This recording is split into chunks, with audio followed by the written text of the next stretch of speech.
What is one activity that people often prefer to watch others do than do themselves?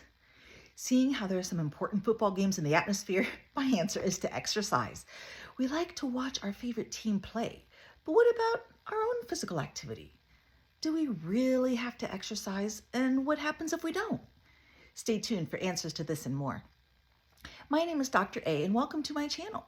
I have been specializing in helping people lose weight since 2009, and my goal is to enhance your health and wellness, to improve your quality of life, to help you look and feel your best on the inside and out. I've helped hundreds of people lose 20 plus pounds in just 1 to 2 months and then continue losing weight and keeping it off. And one thing I always talk to them about is physical activity and exercise. So, physical activity is defined by the WHO as any bodily movement produced by skeletal muscles that requires energy expenditure. And one common reason why people gain weight as they get older is simply that they are less active than they were in their childhood. For example, I used to play sports 5 days a week in high school, and so my energy requirements were high to keep up with my activity. But since I'm no longer in high school and I'm no longer practicing 5 days a week, I no longer need to consume the same amount of calories that I did in my youth. But it is not uncommon for me to see 20-somethings who've graduated and they're no longer on a sports team, but they're still eating like they are. So there is an ongoing study called the National Weight Control Registry, and this includes people who have lost at least 30 pounds and kept it off for at least 1 year. When asked about their habits, 90% exercise on average about 1 hour a day. Thus, if you want to achieve this kind of success, think about the example of those who have gotten there. Now, the current recommendation is to do moderate aerobic activity for 150 minutes a week or vigorous aerobic activity for 75 minutes a week. In addition, it is recommended to do strength training of all the major muscle groups at least 2 times a week. So, how do you determine if your activity is moderate or vigorous or low in intensity? Well, if you can sing while you're doing it, then that's low intensity and you need to step it up unless there's some medical reason why you can't. If you can't sing, but you can talk while you're doing it, now you're in the moderate intensity range. And if you can't talk while you're doing it, now you're in the vigorous intensity range.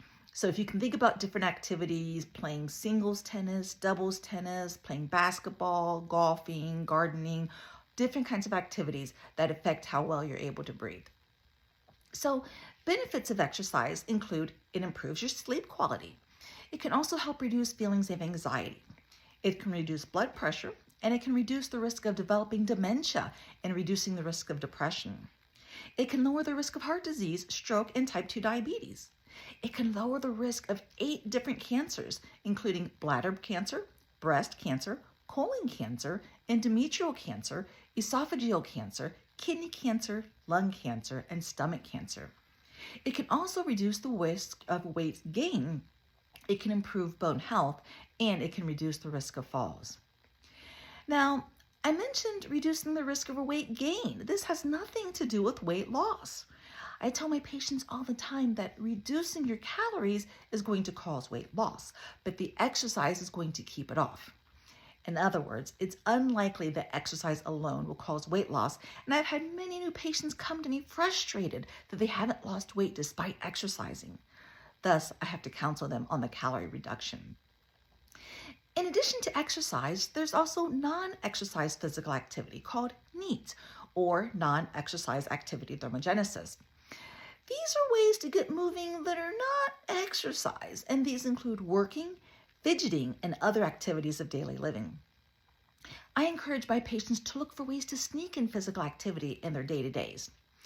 For example, skip the elevator and take the stairs. When I was in residency, we used to talk about going up 1 flight of stairs or down 2 flights of stairs. Thus, if you're on the first floor and need to go to the second, just take the stairs, quit waiting for the elevator. Unless, of course, there is a physical or medical reason why you cannot take the stairs. Another example is you don't have to have the closest parking space. Especially this time of year, people are frantic going around trying to go shopping, but you don't have to have the closest parking space. And if you take one a little further away, not only is it good for your health, but also might be good for your vehicle. Another example is be aware of labor-saving devices, i.e. hide the remote control. When I was growing up, if I wanted to change the channel on the television, I had to get up off the couch, walk over, push the button or turn the knob or adjust the volume, and then walk back and sit back down. So I had to take steps in order to change the channel. With these remote controls, we just sit and click, and that's it. So hide the remote control and try to increase your physical activity by taking those extra steps. Additionally, we burn 0.15 more calories a minute when standing versus sitting, or an additional 9 calories an hour. So try to stand more than sit, or maybe have a standing desk. There was a current sports medicine report in 2016 that said, quote, "Warning, prolonged sitting and physical inactivity causes chronic disease and premature death." So again, see about not sitting as much. In addition, you're not an octopus. Consider bringing 1 to 2 grocery bags in at a time rather than all at once. The extra steps are good for you, and your arms might thank you for not trying to put so much weight on them. So speaking of steps, how many steps a day do you need on average?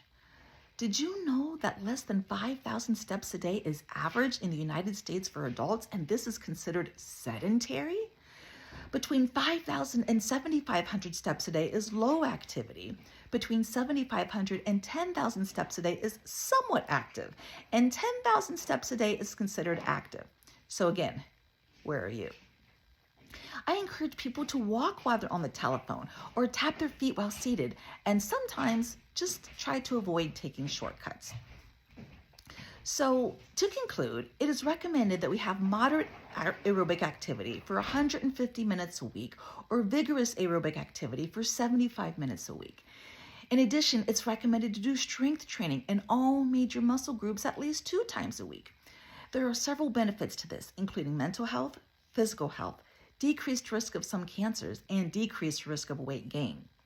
There's also non-exercise activity thermogenesis, which activities are easy and they're important to incorporate as well. It is also important that we get in enough steps daily, and all of these things are good for our health. So if this video has been helpful, please be sure to subscribe, comment, like, and share. So, as I said before, my name is Dr. A, and I have been helping people successfully lose weight and keep it off since 2009.